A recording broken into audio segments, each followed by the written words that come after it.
বিৰোধী ঐক্য মঞ্চ অবিহনে কংগ্ৰেছ যে এটা আলু স্পষ্ট হৈ পৰিলে উপনিৰ্বাচনৰ ফলাফল আপোনালোকে নিশ্চয় দেখা পালে যে কি ফলাফল লাভ কৰিলে লোকসভা নিৰ্বাচনত 3খন আসন লাভ কৰিয়ে ভাবিছিলে যে কংগ্ৰেছে যে আমি বৃহৎ জয় এটা মানে 3খন আসন আমি লাভ কৰিলো 14খন আসনৰ ভিতৰত 3খন আসন লাভ কৰিয়ে ভাবিলে যে আমি পৃথিৱী জয় কৰিলো আৰু তাৰ পিছতে মানুহবিলাক কি হ'ল নাজানো আৰু আমাৰ ভিডিঅ' আমি দি থাকোঁ কিন্তু ভিডিঅ'বিলাক মানুহে নচোৱা হ'ল মই দেখা পালো যে মানুহবিলাকৰ মানে এই যি 3খন আসন লাভ কৰাৰ পিছতে অকল নেতাবিলাকৰ অহংকাৰ নহয় এটো যিসকল পালি নেতা আছে যিসকল মানে বুথ কমিটিৰ লগত যিসকল ধক জড়িত হৈ আছে মানে যিমানখিনি মানুহ আছে আৰু কংগ্ৰেছৰ মানুহবিলাক কি হ'ল গিল লাষ্টত চেডেলি ভেডেলি হৈ পৰিলে মানে না মানুহ নাই মানে আমি ষ্টেটাছ দিওঁ বা ভিডিঅ' প্ৰস্তুত কৰোঁ মানে কংগ্ৰেছৰে বহুখিনি ভিডিঅ' প্ৰস্তুত কৰিছিলোঁ ভুল কৰা নহ'ব বাকি মানে কি দুই পক্ষৰ লগত আমি সমালোচনা কৰিছিলোঁ বহুখিনি ভিডিঅ' বনাই মেলি ভুলখিনি মই আঙুলিয়াই দিছোঁ কিছুমান ক্ষেত্ৰত আপোনালোকে আগৰ ভিডিঅ'বোৰ চাইছে লোকসভা নিৰ্বাচনৰ ফলাফলৰ পিছতেই যিসকল আমাৰ ভিউৱাৰ্ছ আছিলে বিশেষকৈ যিসকলে ধৰক ৰাজনীতিৰ ভিডিঅ' মোৰ চাই ভাল পায় তেওঁলোক ক'ত গ'ল নাজানো মানে ভিডিঅ' নোচোৱা হ'ল মানে তেওঁলোকে মানে একচুৱেলি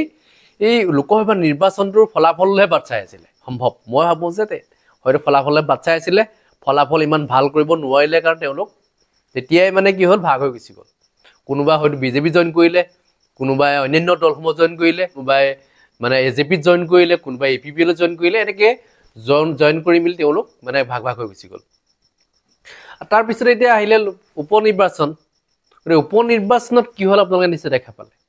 যে মানুহখিনি যে এক্টিভ হৈ থাকিলেহে যে ভোট লাভ কৰিব যে যিহেতু আপোনালোকে জানে যে 3খন আসন লাভ কৰাৰ পিছতেই গৌৰৱ গগৈ হওক ৰকিবুল হুছেইন হওক অহংকাৰটো অলপ বাঢ়ি গৈছিলে সেই অহংকাৰটো এতিয়া নাইকিয়া হৈ গ'ল কাৰণ এতিয়া যেটো জিৰ' মাৰি দিলে অখিল গগৈ ডাঙৰীয়া ইতিমধ্যে কৈ আছিলে যে বিৰোধী ঐক্য মঞ্চ অবিহনে কিন্তু কংগ্ৰেছে ভাল ফলাফল লাভ নকৰে যেটো আপোনালোকে জানে যে বিহালী সমষ্টিৰ ৰাজ্য দলৰ প্ৰাৰ্থীগৰাকী থিয় কৰাম বুলি ইতিমধ্যে যুঁজা চলাইছিলে অখিল গগৈ ডাঙৰীয়া যদি এই ক্ষেত্ৰত লাগিছিলে কিন্তু কি হ'ল লাষ্টত গৈ পেলাই নিজে অকলশৰীয়া হ'বলগীয়া হ'লগে কংগ্ৰেছৰে যেটো 5গৰাকী প্ৰাৰ্থী থিয় কৰালে গতিকে তাৰ ফলত কি হ'ল আপোনালোকে নিশ্চয় দেখা পালে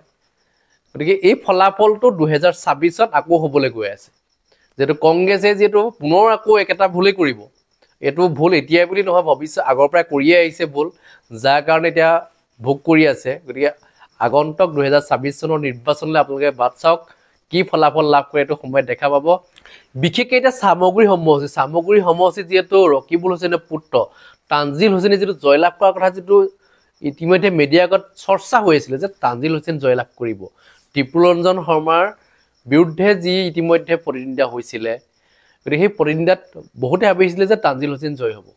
কাৰণ ৰকিবুল হুছেইনে ধুবুৰীত যেই ধৰণে প্ৰতিদ্বন্দ্বিতা কৰিছিলে দেখা পাইছিলে গতিকে সামগ্ৰী সমষ্টিটো ঠিক একেধৰণে এবাৰ প্ৰতিদ্বন্দ্বিতা ঠিক তেনেধৰণে আগবাঢ়াব বুলি হয়তো বহুতে আশা কৰিছিলে কিন্তু কি হ'ল কাৰণ ইতিমধ্যে জানে যে সামগ্ৰী এৰি যেটো ৰকিবুল হুছেইন ধুবুৰী পালেগৈ ধুবুৰী পোৱাৰ পিছতেই আচল যেটো সামগ্ৰী সমষ্টি যিসকল ভোটাৰ আছিলে তেওঁলোকে বিজেপিত যোগদান কৰিলে বহুতে বিজেপিৰ লগত সামিল হ'ল কাৰণ ৰকিবুল হুছেইনে যেতিয়াই ইয়াৰ পৰা গৈ ধুবুৰী সমষ্টিত খেলিলেগে তাৰ পিছতে ৰকিবুল হুছেইনক তেতিয়াই বিদায় দিছিলে সামগ্ৰী সমষ্টি মানুহে কিছুমান আছিলে তেওঁক ভাল পোৱা আগতে কিন্তু সৰহসংখ্যক ভোটাৰে ইতিমধ্যে বিদায় দিছিলে আজি সেই ফলাফল ইতিমধ্যে লাভ কৰিলে আজি কি কৈছে ৰকিবুল হুছেইনে সেই মন্তব্য শুনালৈ বিচাৰিছোঁ আমাৰ কংগ্ৰেছৰ পিছ দুৱাৰেদি তেওঁলোকে জিকিব বিচাৰিছে হেতু যদি ইলেকশ্যন কমিশ্যন অফ ইণ্ডিয়া হস্তক্ষেপ নকৰে তেতিয়াতো জিকিব তথ্য সহকাৰে যেতিয়া ইলেকশ্যন চলি আছে তেতিয়া আমাৰ কংগ্ৰেছৰ কেণ্ডিডেটৰ এজেণ্টে ইলেকশ্যন কমিশ্যন অফ ইণ্ডিয়াকো অভিযোগ দিছে আৰকো দিছে আৰু আমাৰ ডিষ্ট্ৰিক্ট কমিশ্যনাৰকো দিছে মই নিজে ফোনত কৈছোঁ যে ডিচি ডাঙৰীয়া আপুনি মোক ক'লে যে ছাৰ এতিয়া ইলেকশ্যন কেম্পেইন শেষ হৈছে আপোনালোকে যিখিনি বাহিৰৰ লোক যিসকল ভোটাৰ নহয় সেই লিডাৰসকলক যাব দিয়ক একৰ্ডিংলি আমাৰ এমএলএ বা লিডাৰসকলক আমি ক'লোঁ যে আজিৰ পৰা আৰু নাযাবা কিন্তু তেওঁলোকৰ যেতিয়া জিতু গোস্বামী ডাঙৰীয়া তাৰ ভোটাৰ নহয় ইলেকশ্যনৰ ৰাতিপুৱাৰ পৰা ঘূৰি আছে তাৰপিছতে যেতিয়া সালফাটোৰ নাম কি আছিলে আমাৰ সুৰেশ বৰাই যেতিয়া আপোনাৰ লাওখোৱাত আপোনাৰ ফৰ্মেল আপোনালোকৰ লগত কথা পাতিলে প্ৰেছত তাৰপিছত যেতিয়া ৰূপক শৰ্মাই 2-3টা বজাত আমবাগান দি সোমালে যি ধৰণৰ ব্লুপ্ৰিণ্ট কৰিলে সেইটোত মই বলে নোৱাৰিলোঁ সেইটোত মানে মই ভবা নাছিলোঁ যে ইমান সেই পৰ্যায়লৈ যাব কাৰণ আগত কি কৰিছে দেখিছে শিৱামণি বৰাকে মাৰিব খুজিছিলে সেইটো আকৌ বিলেবল অফেন্স কিন্তু একো নোহোৱাকৈ আমাৰ কিছুমানত 109 লগাই দিছে 109 মানে এটেম্প টু মাৰ্ডাৰ লগাই আমাৰ মানুহক সোমোৱাই দিছে সন্তাই মই এটাই অনুৰোধ কৰিম যে এতিয়া অন্ততঃ নিৰ্বাচন গ'ল চামগুৰিবাসী ৰাইজক শান্তিৰে থাকিবলৈ দিয়ক এই ডকাইত চুৰকেইটা যদি টিঘিল ঘিলনি হৈ যায় মানুহে কিন্তু ভয় খাব মানুহে বহুত ভয় খাই আছে অকল সেই আপোনালোকে যিখিনি মানুহ কৈছে সেইখিনি নহয় এইফালেও মানুহ ভয় খাইছে এইখিনি যথেষ্ট ডকাইতিৰ লগত জড়িত মানুহ ঘৰত আহি পেলাই আক্ৰমণ কৰিব গতিকে মই ক'লোঁ যে চাওক এই কথা বতৰাবিলাক অলপ ইলেকশ্যন গ'ল মানুহখিনিক অলপ শান্তিৰে থাকিবলৈ দিয়ক তথাপি মই নতুন বিধায়কক ধন্যবাদ জনাইছোঁ অভিনন্দন জনাইছোঁ যাতে তেওঁলোকৰ তেওঁ যাতে ভালকৈ চলাব পাৰে তেওঁ আজি ষ্টেটমেণ্ট এটা মই ভাল পাইছোঁ যে তেওঁ আমাৰো সহায় বিচাৰিছে নিশ্চয়কৈ মই তেখেত সৰু ল'ৰা মই তেখেতক সহযোগিতা কৰিব কেতিয়াও কুণ্ঠাবোধ নকৰোঁ বাই ইলেকশ্যনত সাধাৰণতে আপোনাৰ ৰুলিং পাৰ্টিয়ে জিকে কিন্তু মুখ্যমন্ত্ৰী ডাঙৰীয়া এনেকৈ প্ৰত্যক্ষভাৱে হস্তক্ষেপ কেতিয়াও দেখা নাই ইলেকশ্যনৰ দিনাও তেওঁ আপোনাৰ কোড অফ কণ্ডাক্ট বাদ দি তেওঁ জিকিব লাগে যিকোনো প্ৰকাৰে সেইকাৰণে তেওঁক ঝাৰখণ্ডই উত্তৰটো দিলে গতিকে আমাৰ এইটো বাই ইলেকশ্যন এটা বছৰৰ ইলেকশ্যন মই এটা উদাহৰণ দিম মই যে আপোনাক কৈ আছোঁ যে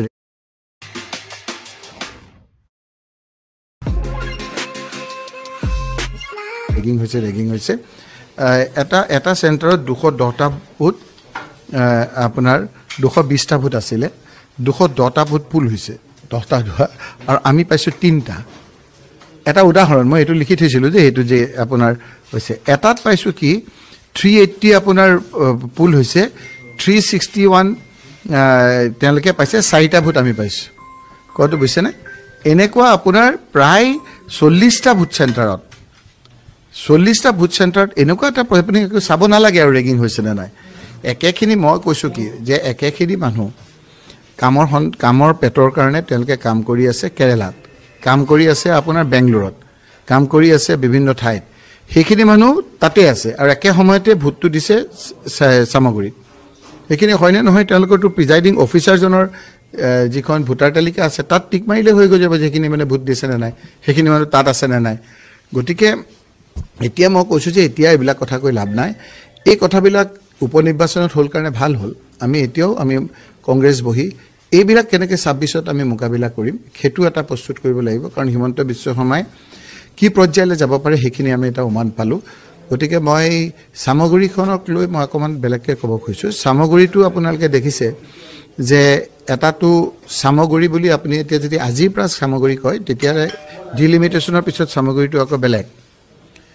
আৰু আজিৰ যদি চামগুৰি কয় সেই চামগুৰিখন বেলেগ আজিৰ চামগুৰিখন হ'ল এটা পাৰ্ট বৃহৎ সংখ্যক পাৰ্ট আপোনাৰ ব্ৰহ্মপুৰ বিধানসভা সমষ্টিলৈ গুচি গৈছে এটা বৃহৎ সংখ্যক পাৰ্ট কলিয়াবৰলৈ গুচি গৈছে আৰু এটা সৰু সংখ্যক পাৰ্ট আপোনাৰ গুচি গৈছে ৰূপহী সমষ্টি আপুনি যদি চাই 6 ৰাউণ্ডলৈকে কংগ্ৰেছে প্ৰায় 8,000 পৰা 10,000 ভোটত জিকি আছিল তাৰমানে আপোনাৰ নতুন যিটো ডিলিমিটেশ্যনৰ চামগুৰি তাত এতিয়াও আমি এই সৰু অংশটোতে 10,000 ভোটত লিডত আছোঁ এইকেইটা যিহেতু কলিয়াবৰ আৰু ব্ৰহ্মপুৰত পৰিছে তেওঁলোকে অকণমান ভাবিছে আজি ভোট দিয়াৰ পিছতো আমি অলপ ইফালে যাব লাগিব সেইখিনিত অকণমান আমাৰ ভোটৰ ইফাল হৈছে কিন্তু বৃহৎ নহয় যিখিনি ভোট সেইখিনি বৃহৎটো হ'ল আপোনাৰ গোটেইটো হ'ল ৰেগিং আৰু যি সন্ত্ৰাস কৰি পেলাইছে মই ভাবোঁ যে যি হ'ল হাৰিলোঁ এইটোতো আমি কংগ্ৰেছ বিজেপিৰ ফাইট নহয় ৰাতি 2টালৈকে যিদিনা ইলেকশ্যন কোড অফ কণ্ডাক্ট বাদ দি হিমন্ত বিশ্ব শৰ্মা মুখ্যমন্ত্ৰী ডাঙৰীয়াই কেম্পেইনত ব্যস্ত আছিলে অবৈধভাৱে